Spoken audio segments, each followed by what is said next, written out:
Well, thank you all so much for being here this evening. I especially want to thank John Huntsman for those very gracious remarks. Elder Perry, I think.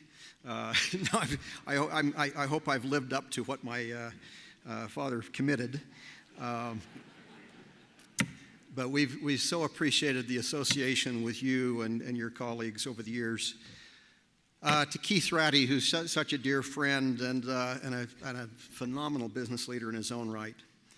To Lane Beatty for the tremendous work that he and his colleagues at the Salt Lake Chamber of Commerce do in making this such an incredible state in which to do business and to create jobs and to live great lives. I think Scott and I, we'd have been actually delighted to have this in the back room at Lamb's Grill. But we're really honored by your presence. It's no secret that the past 5 years have been more than a little challenging for the economy and for the banking industry. I'm reminded of the story of the farmer, the professor, and the banker who appeared at St. Peter's Gate. And he informed them that there would be a short entrance exam. So he asked started with the farmer. He said to the farmer, "What was the shipwreck with the greatest loss of human life?" And the farmer thought for a moment and replied, "Well, I think that's the Titanic." And St. Peter smiled and said, "That's very good, you may enter." And then he turned to the professor and he said, "And how many people lost their lives on that tragic night?" And the professor thought for a minute and replied, 1,517 died in the sinking of the Titanic. And St. Peter nodded approvingly and said, "That's correct. You may enter." He then turned to the banker and said, "Name them." And that's kind of the world that Scott and I have been living in the last few years. And the fact that you would honor a couple of bankers tonight is quite remarkable to us. It's particularly gratifying as evidence that we still have a few friends around town, and either that or you're all seriously delinquent on your loans and are here for an extension. But a central tenet of Scott's and my philosophy has been that ours is fundamentally a local business.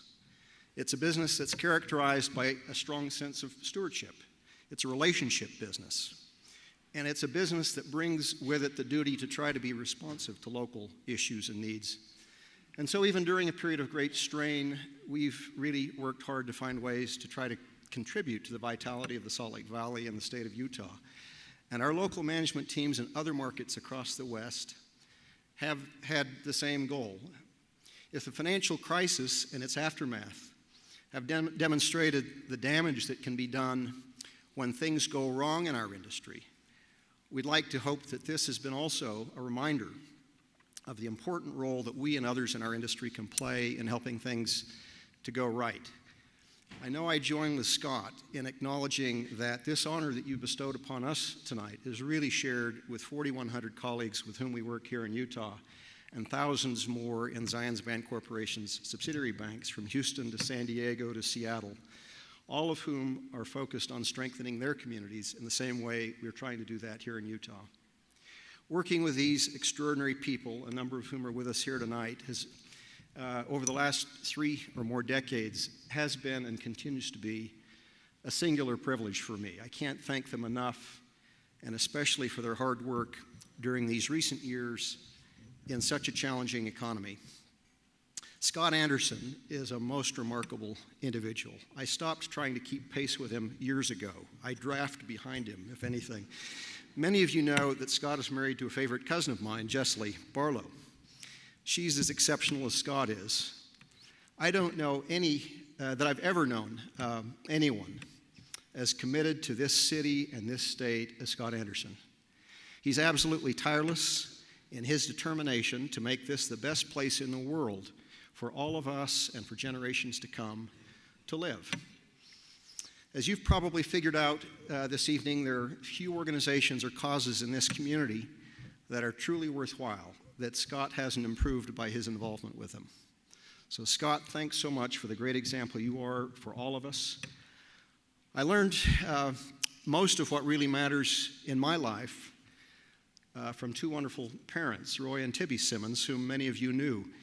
My love and gratitude for them knows no bounds. My dad was such a tremendous example to me of the good we can do. He used to say that he loved being in the banking business because it afforded him the opportunity to help people build businesses and create jobs. And if ever there was a giant in my own life, it was him. And I'd like to think that the enterprise that Scott and I and our colleagues are so dedicated to is a tribute to his aspirations. I want to express my love to Amanda and our four fabulous kids, Gracie and Matt and Maggie and EP, of whom I am so proud. To the extent that anyone considers me a giant this evening, I can guarantee you that they'll see to it that this will be a fleeting moment. They keep me sane and happy, even on days when I'm inclined towards lunacy and grumpiness. And finally, I want to offer my sincere thanks to each of you here, who are here tonight.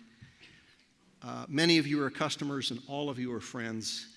And as our byline says, we try never to forget who keeps us in business. And in a very large measure, it's each of you. And we're so grateful for that. Thank you so much.